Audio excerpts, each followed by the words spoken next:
Olá, crianças, tudo bem com vocês? Vamos para mais uma aula de História no livro Ler e Escrever, Sociedade e Natureza.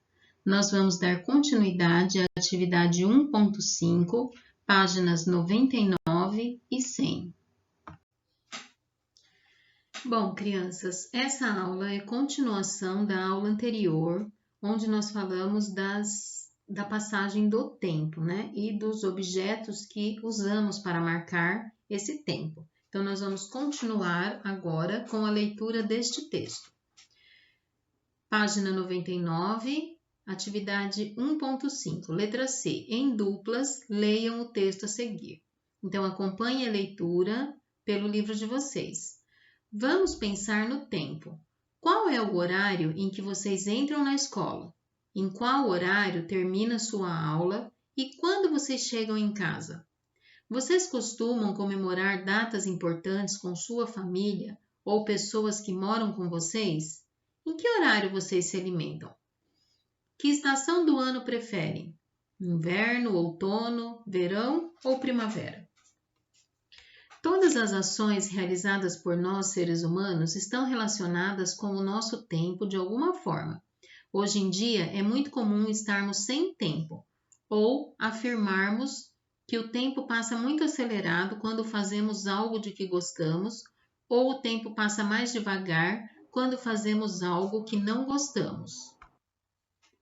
Todas essas formas de falar do tempo estão relacionadas à história e como vamos estudá-la daqui para frente ou para trás. Para isso, precisamos refletir sobre vários tipos de tempo. O tempo da natureza refere-se à marcação de eventos naturais, como as estações do ano, plantio e colheita, nas áreas rurais, fases da lua, crescimento de uma árvore. O tempo cronológico é aquele que a humanidade desenvolveu para controlar suas ações de forma determinada, por exemplo, o tempo da realização de uma prova, o tempo que marcamos para assar um bolo, o tempo de duração da nossa aula. O tempo histórico, diferentemente do tempo cronológico e da natureza, é pensado a partir das experiências vivenciadas pela humanidade. Para entendê-lo, é preciso compreender que as ações humanas mudam ao longo do tempo, provocando rupturas ou mesmo que ocorram transformações. Alguns aspectos do passado permanecem. Então, esse texto foi elaborado para essa atividade e aqui está falando de três tipos de texto. Três tipos de tempo: o tempo da natureza, o tempo cronológico e o tempo histórico. Letra D. Observe as imagens 1, 2, 3 e 4 relacionando-as com o assunto do texto que vocês acabaram de ler. Discutam e registrem o que compreenderam nos espaços abaixo. Então, aqui nós vamos voltar lá na outra página para ver novamente os objetos. O primeiro objeto, né, que a maioria já sabia o que era, mesmo porque o nome dele aparece aqui, ó. Então, é uma ampulheta. O segundo desenho, nem todos conhecem esse desenho. Esse é um relógio do sol. Ele marca as horas de acordo com a sombra que o sol projeta nesta linha, tá? Então, vamos escrever lá embaixo, no 1, ampulheta, no 2, a imagem 2, relógio do sol. Agora, tem mais duas imagens aqui. Então, tem essa, que mostra que a vida de uma pessoa, né, o passar da vida de uma pessoa. Então, mostra ela criancinha, adolescente, adulta, idosa, né? Então, esse aqui é o ciclo da vida. As pessoas nascem, crescem, produzem, né? Trabalham, se reproduzem e depois elas envelhecem. Então, esse é o ciclo da vida. E essa aqui, como já está dizendo aqui em cima, é uma linha do tempo. Nós já fizemos em sala de aula, onde vocês registraram fatos importantes da vida de vocês, lembram? Então, nós vamos escrever aqui nas outras duas. Imagem 3, ciclo da vida. Imagem 4, linha do tempo. Certo? Atividade E. Em seguida, faça uma leitura compartilhada do texto 2, Marcadores do Tempo dos Povos Indígenas, e participem das discussões propostas por seu professor. Então, vamos lá para o texto 2.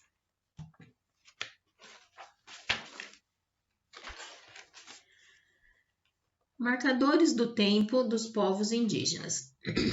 Os povos indígenas do Brasil não possuíam uma organização de tempo e não utilizavam o calendário para marcar os dias ou meses e nem o relógio para marcar as horas.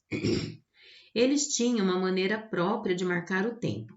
A passagem dos dias não era registrada em horas, mas sim de acordo com a posição do sol e a passagem do tempo, semanas e meses, por meio dos fenômenos naturais como a chuva ou o frio, o que acontecia na agricultura.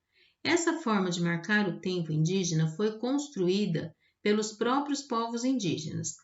À medida que o tempo passava, eles faziam registros do tempo vivido ou do tempo histórico, desde o seu nascimento até a sua morte.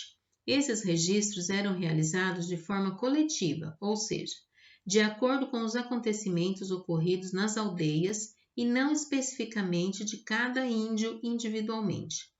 Muitas etnias indígenas apenas possuíam o conhecimento da passagem do tempo através das fases da lua e sua repetição cíclica, ou pelos elementos da natureza, manifestações ocorridas no céu e na terra com a interpretação das mudanças do clima, como as épocas de calor, de frio, das chuvas que traziam as cheias dos rios, a época das colheitas das frutas nas árvores, os períodos de caça e pesca.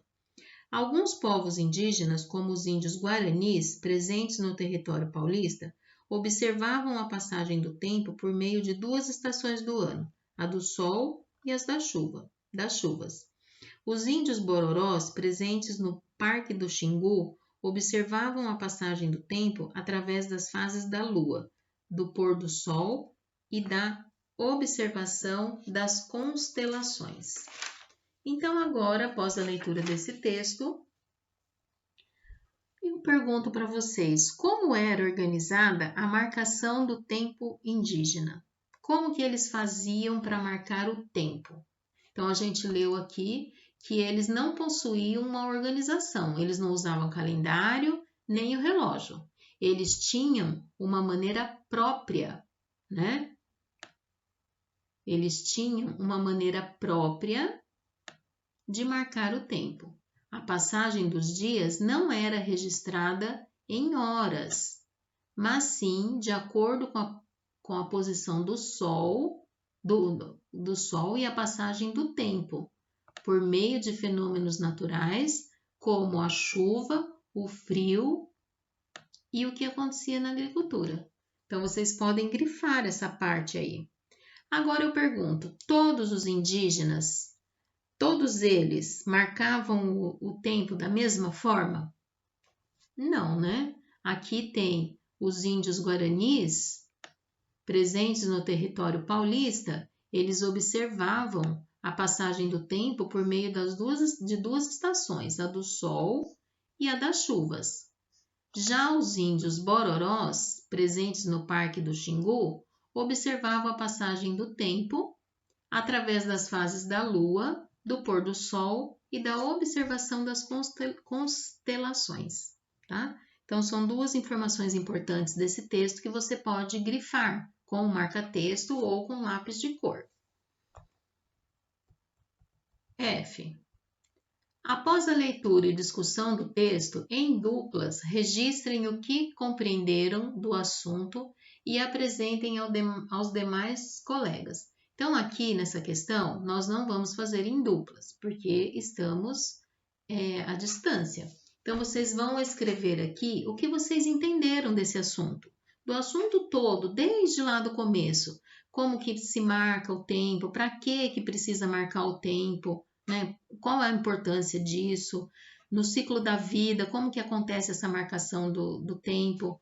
O que vocês viram aqui nesse texto sobre os indígenas? Então, você vai escrever aqui, nessas poucas linhas, o que você compreendeu do assunto, tá? Quando terminar de escrever, tira uma foto e manda para sua professora.